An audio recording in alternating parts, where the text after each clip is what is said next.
I started work on the Frisco by doing some sketches to see what it might look like, but I very quickly reached a point where I needed to actually try a glove in a tube, try inflating it. So I just got a bit of old pipe and connected it up to a couple of vacuum cleaners.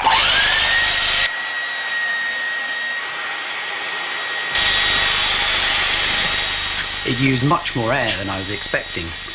My original drawing, using 9 gloves, was obviously over-ambitious. Designing a machine isn't just a matter of doing drawings.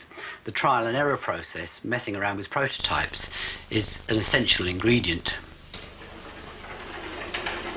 For the last year, I've been working for the Science Museum in London, building a new gallery called The Secret Life of the Home.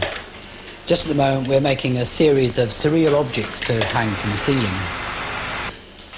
And I've just started working on an iron that I'm going to get to work upside down on its ironing board, moved backwards and forwards and held up by a magnet. I thought one would support my weight, but it didn't quite, and I nearly knocked myself out on a bit of metal, but with 2 I can quite comfortably lift myself off the ground. Whoops. Just. I've cut out a bit of plywood for the ironing board with a slot in it for the magnet, and I've got an old door gear from a sliding door here, and I'm going to use this to support the magnet with the iron underneath. So next thing I've got to fix the magnet to the door gear. I don't want to weld the magnet on, I need to be able to get it off. So I think I'm going to have to weld a flat plate on here and then bolt it into these holes somehow or other. How much space have I got in there? I need a tape.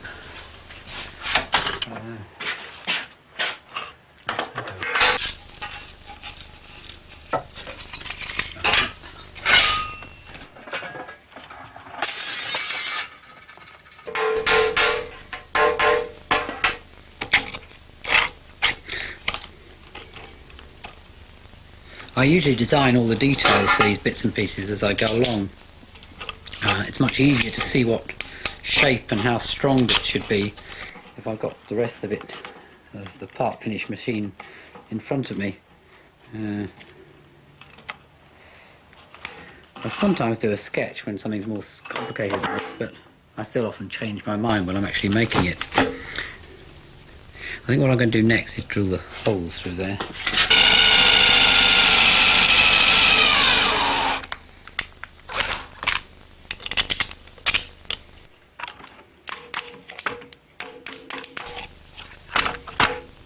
I think maybe the next thing is to tack weld the this new bit of metal onto the stuff that's already there. Just press and squirt, really.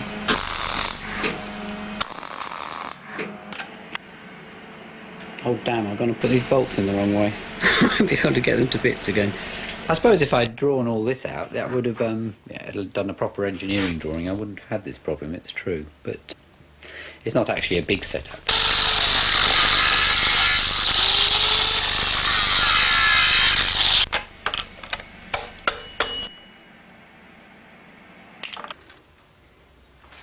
Is that better? Bit better. Yeah, I think that's all right. Now I've got my magnet moving up and down on the door gear. I've got my wheels under the iron with a bit of metal to be magnetised. So if I pop it under, that's sort of it. Now it should move along together. It doesn't work. This is the sort of problem that would never have shown up on a drawing or even on a computer model. But having all the parts in front of me, I not only see the problem, I can now, it does make it a lot easier. This is a good starting point to find a solution. My approach may seem rather haphazard and not part of the modern world. However, I've gradually realised it's actually not possible to design any machine, even sophisticated mass-produced ones, without a lot of trial and error. Black & Decker are just completing a 2.5-year process developing a new range of cordless drills. The name of the game is to try and avoid making hundreds of thousands of products that don't work. There are a large number of new parts in any product like this, and at some stage all of them have to be prototyped. This is a model of a gear changer, which we have developed only this block to show how the switch feels and how it sounds. And if I can just open it up. This prototype is only to develop the shape of this ramp, and this is the sharp click that we wanted to end up with. You could end up with a series of prototypes that don't work, but at that stage you haven't lost very much.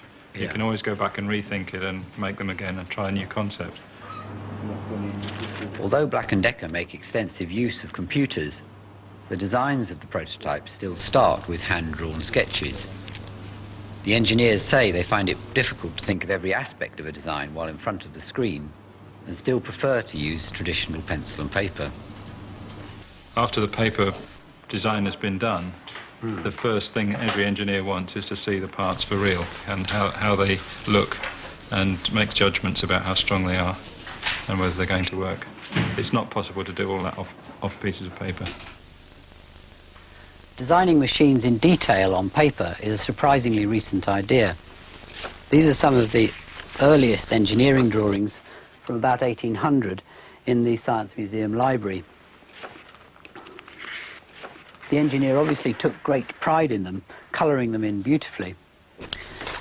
Designing by drawing obviously increased the status of an engineer, proving that they could design intellectually without getting their hands dirty. Some engineers remain sceptical.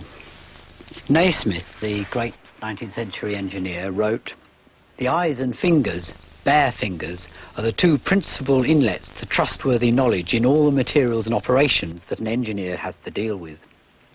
Hence, I have no faith in young engineers who are addicted to wearing gloves. Gloves, especially kid gloves, are perfect non-conductors of technical knowledge."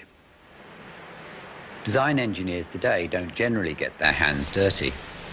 Prototypes are made by specialist model makers from the engineer's drawings. However, at Black & Decker, the initial prototypes, to demonstrate potential products to the management, are still made by one senior engineer working with his hands. So I was asked to put together a strimmer that had lots of features in it, so that I could possibly select from them almost like a shopping list.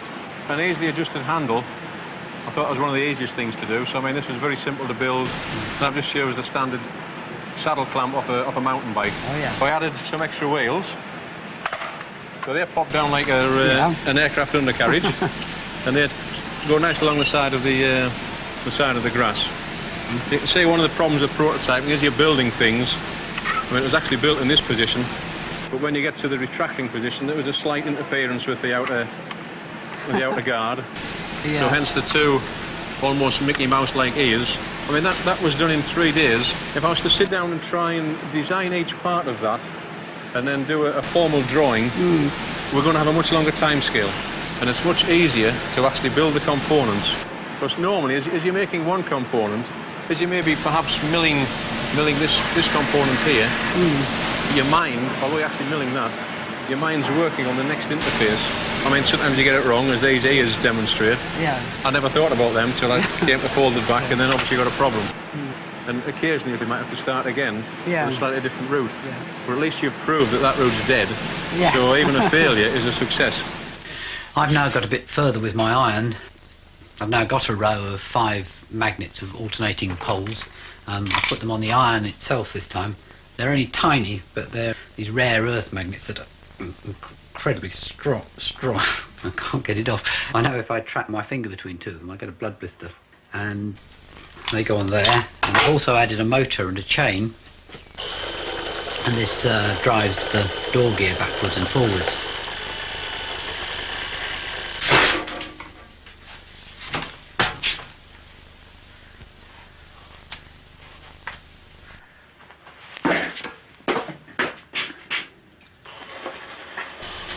Unfortunately, I still don't think it's really quite right.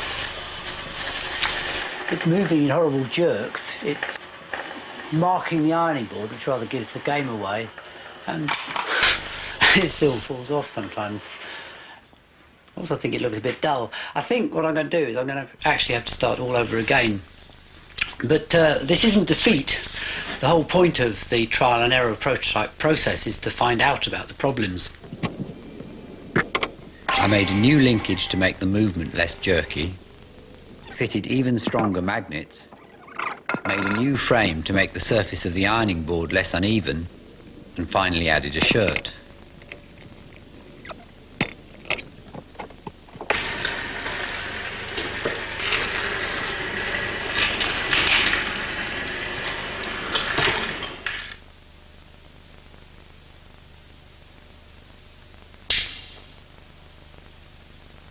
There's a booklet that accompanied the series. For a copy, please send a cheque or postal order for £2 payable to Channel 4 to Machinations, PO Box 4000, London W3 6XJ.